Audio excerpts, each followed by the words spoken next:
Welcome to our series, Questions and Answers for a World in Crisis.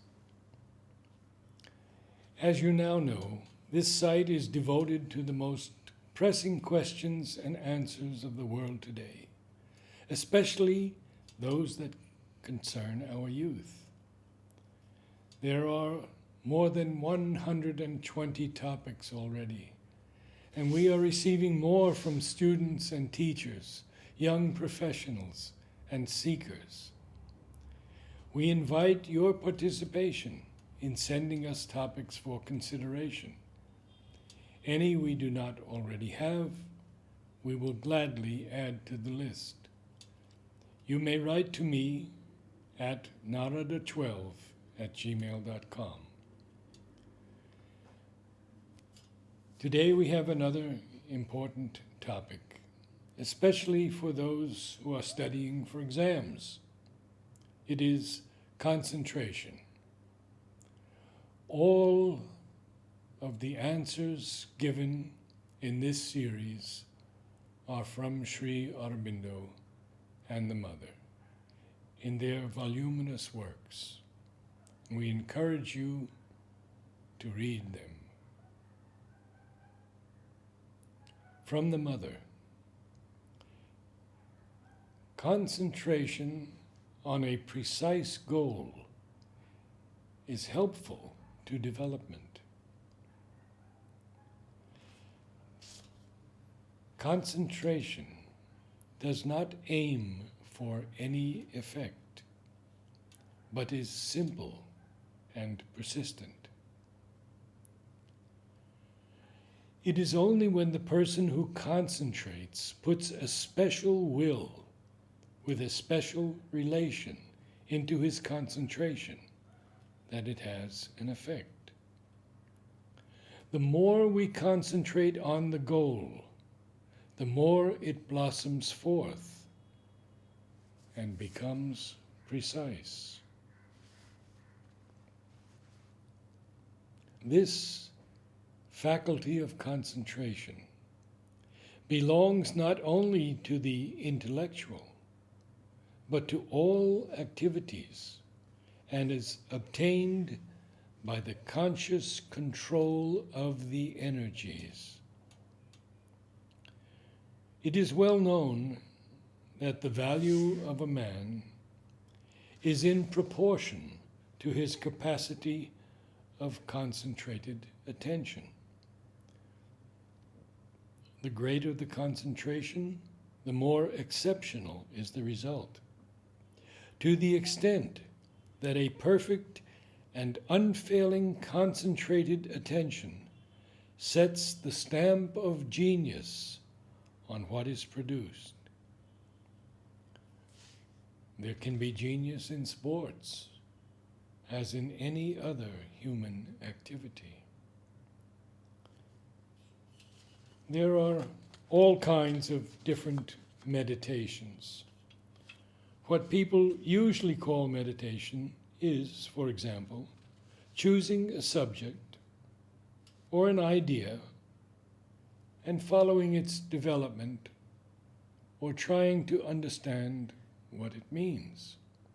There is a concentration, but not as complete a concentration as in concentration proper, where nothing should exist except the point on which one concentrates.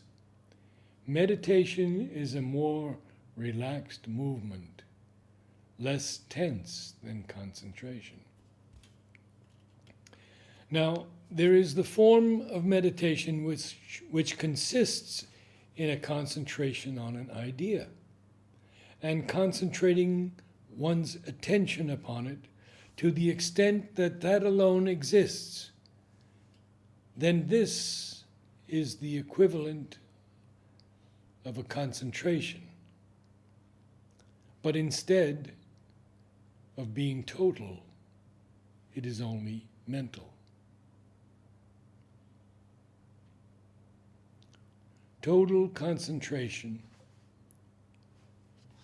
implies a concentration also of all the movements of the vital and physical. The method of gazing at a point is a very well-known one. So it is even physical, you see. One's eyes are fixed on this point, and one does not move anymore, nothing more. One sees nothing, doesn't move his sight from that point. And the result, usually, is that one ends up by becoming that point. And I knew someone who used to say that one had to pass beyond the point, become this point, to the extent of passing to the other side, crossing the point, and that then one opened to higher regions. But it is true that if one succeeds in concentrating totally on a point, there is a moment when the identification is absolute, and there is no more any separation between the one who is concentrating and the thing upon which he is concentrated. There is a complete identification.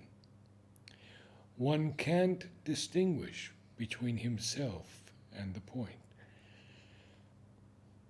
This is a total concentration, while meditation is a particular concentration of the thought, a partial one. There seems to be only one solution to the problem. In the same way as an athlete develops methodically his muscles by scientific and gradual training,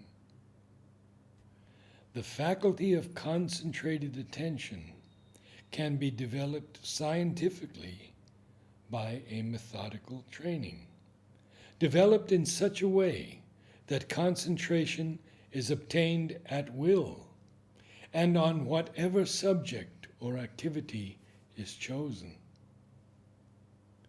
Thus, the work of preparation, instead of being done in the subconscious by a slow and steady repetition of the same movements, is done consciously by a concentration of will and a gathered attention centered on one point or another according to the plan and decision. The chief difficulty seems to be to obtain this power of concentration independent from all inner and outer circumstances. Difficult, perhaps, but not impossible for him who is determined and persevering. Moreover, whatever method of development is chosen, determination and perseverance are indispensable to obtain success. Concentration does not aim at effect, but is simple and persistent. By concentrating on anything whatsoever, we are able to know that thing, to make it deliver up its concealed secrets.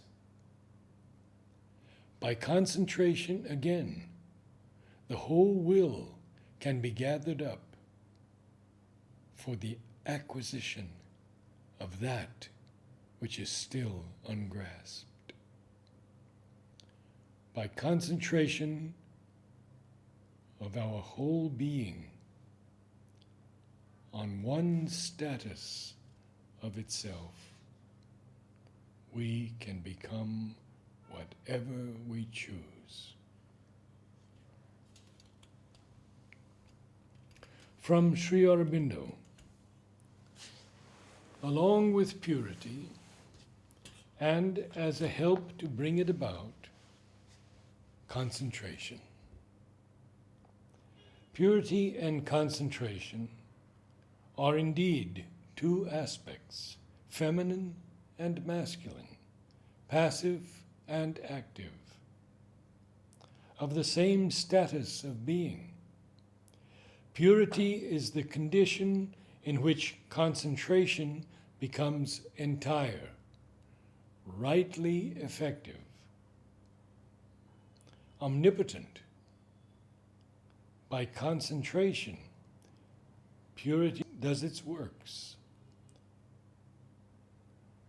and without it would only lead to a state of peaceful quiescence and eternal repose.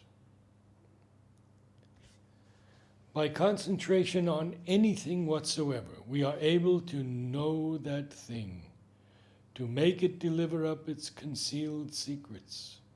We must use this power to know not things, but the one thing in itself. By concentration again, the whole will can be gathered up for the acquisition of that which is still ungrasped, still beyond us. This power, if it is sufficiently trained, sufficiently single-minded, sufficiently sincere, sure of itself, faithful to itself alone, absolute in faith, we can use for the acquisition of any object whatsoever.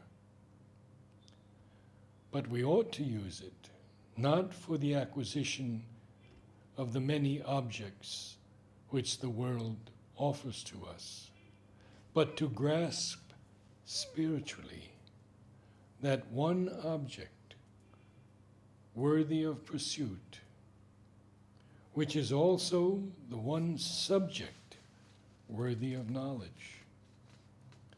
By concentration of our whole being on one status of itself, we can become whatever we choose.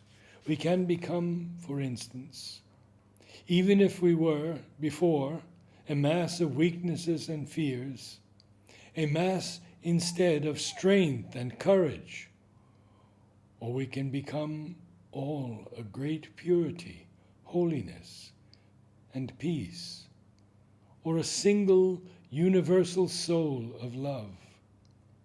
But we ought, it is said, to use this power to become not even these things, high as they may be in comparison with what we now are, but rather to become that which is above all things and free from all action and attributes, the pure and absolute being.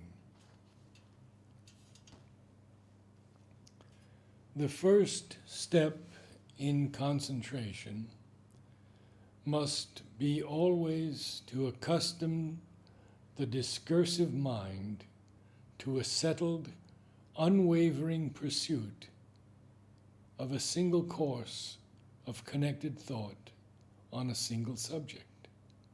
And this it must do undistracted by all lures and alien calls on its attention.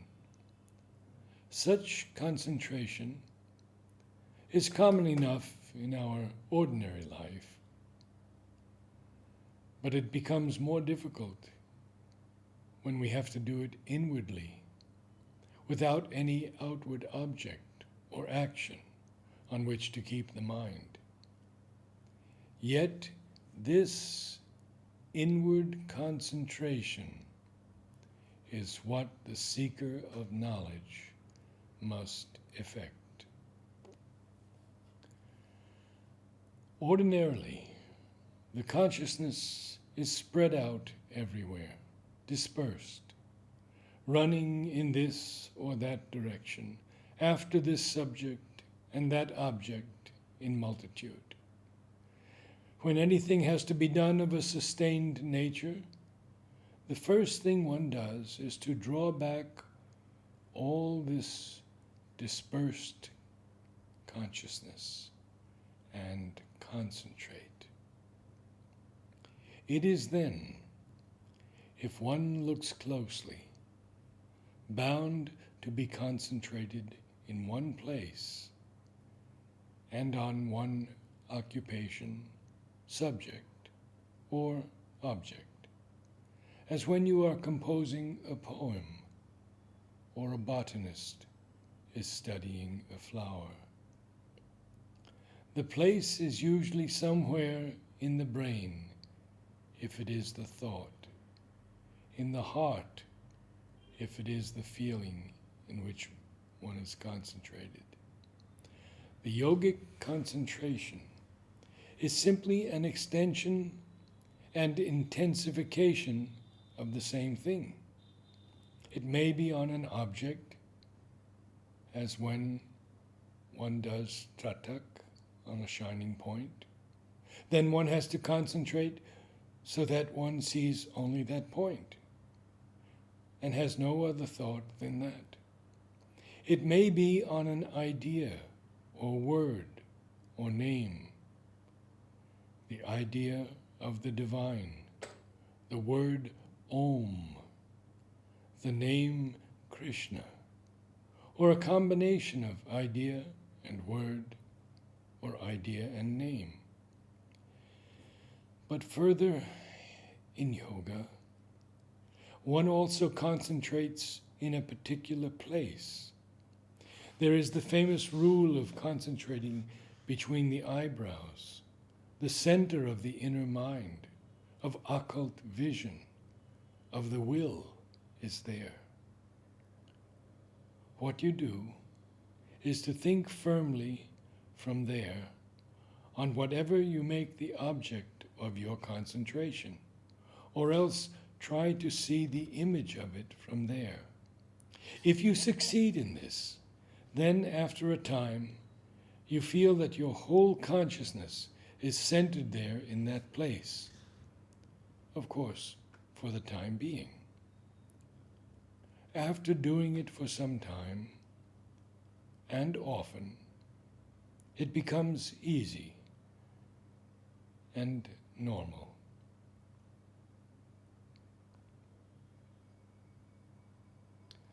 One has not to fatigue oneself at first by long concentration if one is not accustomed. For then, in a jaded mind, it loses its power and value. One can relax and meditate instead of concentrating. It is only as the concentration becomes normal that one can go on for a longer and longer time.